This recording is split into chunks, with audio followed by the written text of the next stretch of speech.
Rise, man. The Force will be with you. Always. Hello my friends, welcome back to my channel. I'm Star Wars Meg, here to give you another Mandalorian Season 2 update and to give you all of the news from a galaxy far, far away. We're just 4 days away from the Mandalorian Season 2. I cannot wait, it's literally the final countdown. So before I get started, please may I ask you to hit like down below, to subscribe to my channel if you're new here, and also hit the notification bell so that you can be alerted every time I post a new video. You can expect daily Star Wars updates from me. So without further ado, let's get into the video. So our first news article talks about the still image that was leaked from Disney Plus Japan the other day, whereby Mando is on a bar, perhaps on Mos Espa in Tatooine, and he is talking to a Weequay. So the title of the article is Mandalorian Season 2 image reveals return of Jabba's palace alien. A newly revealed image from the Mandalorian Season 2 teases the appearance from an alien species first seen in episode 6. Thanks to a new leaked image that appears to have come from Disney Plus Japan via Reddit Star Wars leaks, fans have now gotten a peek at another alien race set to have their moment in Season 2 of Mando. The image shows Mando himself at yet another Star Wars tavern, speaking to the bartender who's a member of the Weequay species. Weequay, of course, first appeared in Star Wars Episode 6 Return of the Jedi as employees in Jabba the Hutt's palace, with one of them suffering the horrible misfortune of being tossed into the Sarlacc pit by Luke Skywalker during the movie's famous desert battle. Since Star Wars never wastes a good creature design, Weequay show up later in other media, including the video game The Old Republic and the animated show Star Wars Clone Wars. A Weequay also made it into George Lucas's prequel Attack of the Clones. On the surface, this indeed looks like another case of the Mandalorian going to the nostalgia well and resurrecting familiar alien species from other Star Wars media, but it's possible that the inclusion of this Weequay bartender could have larger significance than it first seems. The Clone Wars is of course a key show in Star Wars lore, and Weequay actually played a big role in it. This is because pirate Hondo Ohnaka became a major player in it. Season 2 of The Mandalorian is of course expected to connect to the Clone Wars via the character of Ahsoka Tano, played in live action hopefully by Rosario Dawson. Put two and two together and it's entirely possible that the Weequay pictured in the leaked image actually plays a bigger role than we think, and it could be in connection to Ahsoka herself. So as I've said a few times on my channel, it really seems like Dave Filoni and Jon Favreau want to bring back nostalgia, especially from Return of the Jedi. There seems to be something about Return of the Jedi that really appeals to them in terms of character designs, and I know The Mandalorian takes place 5 years after the events of episode 6, but we are going to get Gamorreans, which we saw as Jabba's guards, and now we're getting the Weequay. So we have to ask ourselves what other species are going to appear, or what other characters are going to appear. We know that Boba Fett is almost certainly going to make an appearance in Season 2, so hopefully we might even see the aftermath of Jabba's palace itself. We now move on to another article, and this one is about other Mandalorians who might appear in Season 2. Now I will say as a disclaimer, I'm going to miss out some of the characters on this list because I have spoken in depth on my channel about them. Of course I'm talking about Sabine Wren, Bo-Katan and Boba Fett. And yeah, I know a lot of people are going to comment that Boba Fett wasn't truly a Mandalorian, but apart from him, Sabine Wren and Bo-Katan are two characters I've spoken about in depth on my channel, and we pretty much know they're going to make an appearance, or hopefully will make an appearance in Season 2. Perhaps I should word it that they are rumoured to make appearances, so let's get on with the list. The first one is Rook Cast.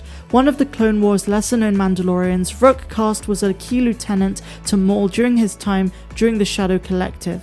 While the animated series mostly shows Cast in combat or in the background, she plays a major role in the Darth Maul Son of Dathomir comics, where she frees Maul from Darth Sidious alongside fellow Mandalorian Gar Saxon. Saxon later dies in Rebels at the hand of Ursa Ren, but Cast's fate is unknown. She's captured after Maul is defeated by Ahsoka on Mandalore, but she doesn't appear with Clan Saxon during the Civil War in Rebels, leaving the potential for a comeback open.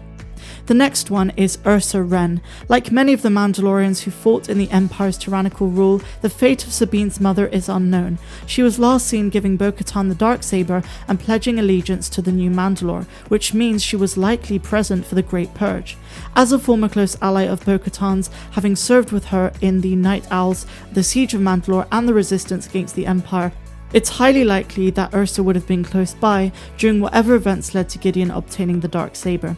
Now, I have a patron who has spoken to me on multiple occasions about the possibility of Ursa Ren appearing, and for her sake I really hope she appears in Season 2. And there are theories that Ursa Ren is secretly the armorer, so we'll have to wait and see if there's a tie-in with that. The next one is Tristan Wren. Another member of Clan Wren, Sabine's sister and Ursa's son, could make his own cameo in The Mandalorian if the Purge and the race's greater history becomes more central to the plot. Tristan was a key contributor to the early rebellion in a few major battles, and his connection to Sabine means any storyline featuring her could include him as well. Of course, that's assuming he survived the Purge itself. Now, obviously, a lot of this speculation about other Mandalorians comes from the recent exclusive look on ESPN, where we hear Mando in the second trailer say, "I'm looking for other Mandalorians" on his quest to help return Baby Yoda to his species, or the enemy sorcerers, the Jedi. So the next person that they mention is Fenn. Another minor Star Wars Rebels character, Fenn Rau had an arc over the course of the show, but eventually pledged his allegiance to Bo-Katan with Clan Wren and many other Mandalorians. As a former ally to the rebellion and a warrior who was likely present for the Purge, Fenn is one more Mandalorian whose fate post-Return of the Jedi is unknown. And finally we have Cobb Vance. While not technically a Mandalorian himself, Cobb Vance makes this list for two main reasons. The Mandalorian armor he acquired was likely Boba Fett's, and the fact that he may have already briefly appeared in Season 1.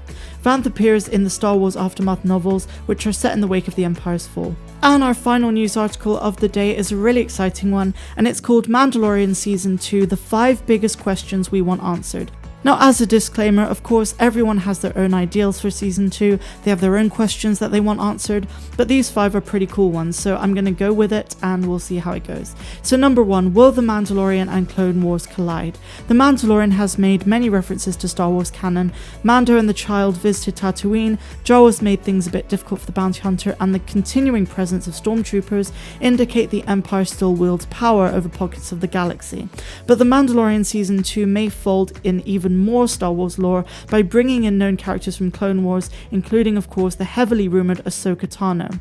This would mark Ahsoka's first live action appearance in Star Wars franchise. As to why Ahsoka might come into play, Mando is on a mission to find Baby Yoda's people, the Jedi. There aren't too many left after the Empire's Order 66 massacre, but in terms of the time frame, even after Rebels, Ahsoka is out there somewhere. Number 2, will Boba Fett appear? Another piece of juicy news that has been going around is that Tamara Morrison will reprise the role of Boba Fett. But will this rumour add up to something substantial, and will Boba Fett truly manifest? Number 3, how did Moff Gideon get the Darksaber?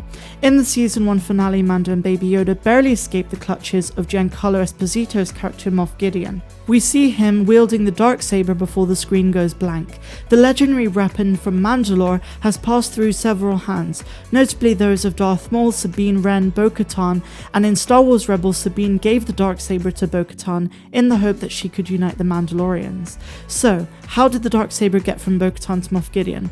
In my personal opinion, I think that they set up the Darksaber to bring back the character of Bo-Katan, and she will hopefully be played by the rumoured Katee Sackhoff.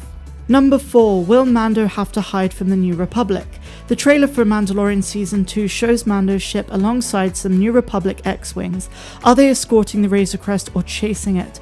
After all, in Season 1 Episode 6, Mando took part in a heist to free a prisoner on a New Republic transport ship. Surely they aren't too happy about that. While Mando isn't fond of the Empire, he doesn't owe allegiance to the New Republic either. He hasn't heard great things about them from the former shock trooper and friend Cara Dune, and Mando generally doesn't like being told what to do. And finally, number 5, what is Baby Yoda's true name? Baby Yoda is referred to as the child since that is his proper name given by Disney, but we don't know his full name yet. He does have one, and Taika Waititi has hinted that we will be revealed it in Season 2. And by the way guys, on the topic of Baby Yoda's true name, or rather the child's true name, I've been asked this several times on my channel and I haven't responded. My prediction is that his name will be Kuiil, named after the man who died for him.